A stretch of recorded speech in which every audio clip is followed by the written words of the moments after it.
1999 সালের 31 ডিসেম্বর সংবাদ মাধ্যমগুলোতে ব্রেকিং এলো পদত্যাগ করেছেন রুশ প্রেসিডেন্ট বরিস ইয়েলৎসিন। মুহূর্তেই ছড়িয়ে পড়ে প্রেসিডেন্টের পদত্যাগের খবর। বরিস সবসময় বলতেন তার মেয়াদ শেষ হওয়া পর্যন্ত ক্ষমতায় থাকবেন, কিন্তু সেদিন রাশিয়ার জনগণকে জানালেন তিনি তার সিদ্ধান্ত বদলেছেন। ইয়েলৎসিনের পদত্যাগের পর রুশ সংবিধান অনুযায়ী প্রধানমন্ত্রী পুতিন অস্থায়ী প্রেসিডেন্টের দায়িত্ব পান। 3 মাস পর তিনি নির্বাচনে জয়লাভ করেন। ইয়েলৎসিন প্রেসিডেন্ট হিসেবে বিদায় নিয়ে তার পরবর্তী নেতা পুতিনকে বলেছিলেন, রাশিয়াকে ভালোভাবে দেখো। বর্তমানে পুতিন ক্ষমতার 25 বছরের দ্বারপ্রান্তে।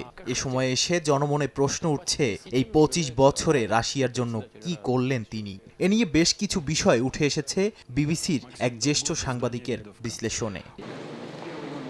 ভ্লাদিমির পুতিনের ক্ষমতায় থাকা 25 বছরের মধ্যে রাশিয়ার অনেক পরিবর্তন হয়েছে।